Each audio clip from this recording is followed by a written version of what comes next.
जोहार। आदिवासी दुनिया में आपका स्वागत है। यह न केवल है एक समाचार बल्कि यह है जनता के विचार और मैं हूं आपके साथ गायत्री शर्मा। जब भी हम युवाओं की बात करते हैं तो युवाओं की भागीदारी राजनीतिक में कितनी होनी चाहिए यह हम भली भांति समझते हैं। इन्हीं सब मुद्दों को लेकर के इन्हीं बात को प्रमुखता से रखते हुए 8 अक्टूबर को गीतांजलि बैंक्वेट हॉल में मिलन समारोह होने जा रहा है। अभी मैं मौजूद हूँ कांग्रेस भवन में। हम अभिजीत जी से सीधा जुड़ते हैं और जानते हैं कि यह मिलन समारोह इस बार कितना भव्य होने वाला है और किस उद्देश्य से यह आयोजन हो रहा है। सर, सबसे पहले तो आदिवासी दुनिया में आपका बहुत स्वागत है। धन्यवाद। सर, किस तरह से झारखंड के युवाओं को इस बार ये जो मिलन समारोह है उसमें फायदा मिलेगा? देखिए, ये कोई फायदा को लेकर सम्मेलन नहीं किया जा रहा है, ये एक मंथन है। जिस तरीके से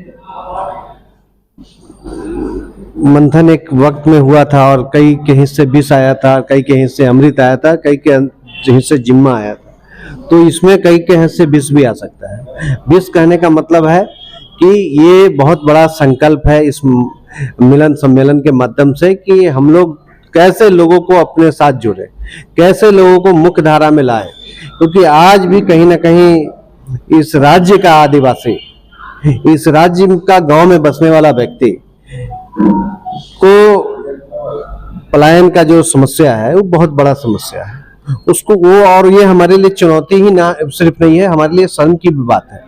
आज के समय में आदिवासी समाज खास तौर से जितना ईमानदार होता है, जितना कमिटेड होता है, आज दूसरे राज्य में उनको अपमानित किया जा रहा है। और इसी के कारण मनरेगा योजना राहुल गांधी के द्वारा मनमोहन सिंह के गवर्नमेंट में लाया गया था कि उनको उनके क्षेत्र में, उनके गांव में, उनके कस्बे में रोजगार मिले और आत्मसम्मान के साथ वो जी सके।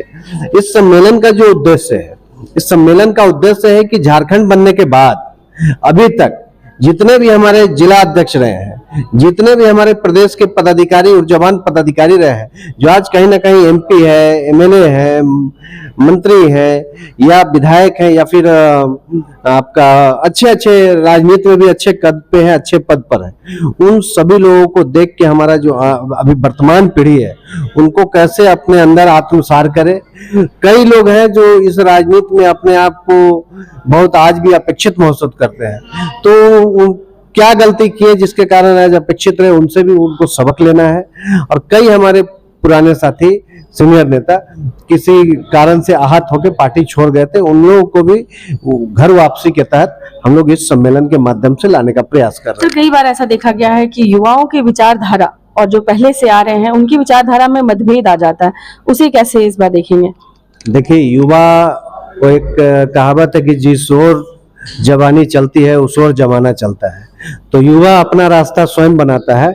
नदी के धार को मोड़ा जा सकता है, रोका नहीं जा सकता है। तो ये युवा जो है इस देश का भविष्य है और सबसे बड़ी बात है इस देश का 70% आबादी युवाओं के हाथ में और युवा है।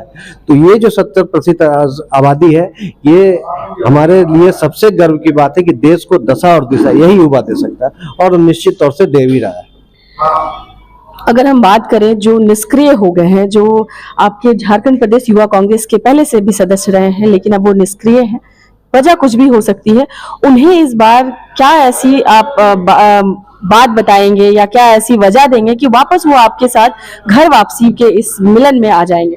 मिलन सम्मेलन एक चर्चा परिचर्चा का प्लेटफॉर्म होगा, उसके अंदर में दिल खोल के बात होगा और जो भी साथी अपेक्षित हुए हैं, जो भी साथी किसी कारणवश आगे नहीं आ पाए हैं, उनको इस मंच के माध्यम से हमारे सीनियर जितने लोग हैं, चाहे अविनाश पांडे हो, कृष्णा लावरू जी हो, ये तमाम लोग उनको मंच ही नहीं उनको दशा और दिशा भी देने का प्रयास करेंगे, काम करेंगे।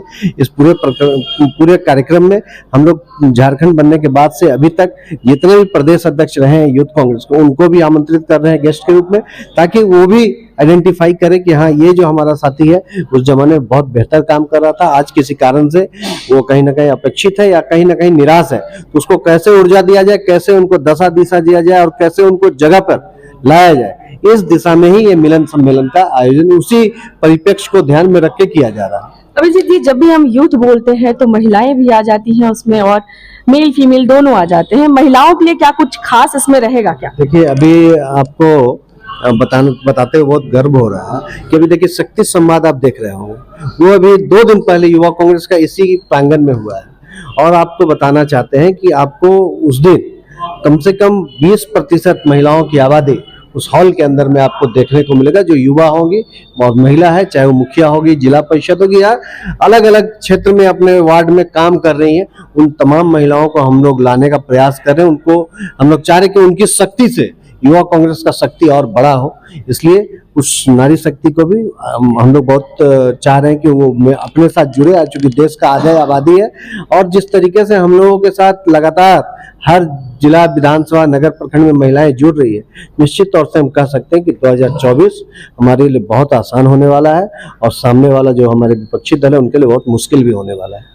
जी, यह एक बहुत अच्छी बात है जो मैं अपने दर्शकों को बताना चाहती हूँ कि इस मिलन समारोह में समानता देखने को मिलेगी। महिलाओं और पुरुष जितने भी हमारे यूथ की कैटेगरी में आते हैं, उन्हें समानता रूप से अपने विचार के आदान प्रदान का अवसर जरूर मिलेगा। चाहे वो नाराजगी हो या किसी तरह की समस्या हो, वो खुल के अपनी बात जरूर कहेंगे। हम आपको 8 अक्टूबर को जो होने वाला है मिलन समारोह, उससे में भी जाकर के रूबरू करवाएंगे कि किस तरह का परिदेश वहां पर है। लेकिन एक आखिरी सवाल हम इनसे लेते हैं, सर, राजनीतिक में युवाओं की भागीदारी को आप कैसे देखते हैं? नहीं, मैंने तो कहा आपको कि अभी 70% देश का आबादी युवा है और कांग्रेस के अंदर में अगर आप देखेंगे तो 60-70% अप्रोक्स युवा हमारे एमएलए भी है। तो क्या सिर्फ कांग्रेस ही युवा को लेकर चल रही है? नहीं, कांग्रेस ही लेके नहीं चल रही, ये हम नहीं कह सकते, लेकिन ये हम जरूर कह सकते हैं कि कांग्रेस में वो चीज दिख रहा है, बाकी जगह नहीं दिख रहा है। तो हम दूसरी तरफ नहीं जाना चाहते, हम ये जरूर बताना चाहते हैं कि कांग्रेस में वो चीज दिख रहा है। अभी भी जितना भी बोर्ड निगम बना, वो सभी युवाओं को मौका दिया गया, तो ये दिखता है। कोई सामने वाला डायलॉग दे सकता है, लेकिन हमारे यहाँ डायलॉग नहीं, हमारे वो साक्षात काम के माध्यम से देखा जा सकता है। जी, बहुत बहुत समय देने के लिए शुक्रिया सर। तो साफ और सीधे तौर पे कहना है कि हम करनी पे यकीन करते हैं, कथनी पे नहीं करते हैं।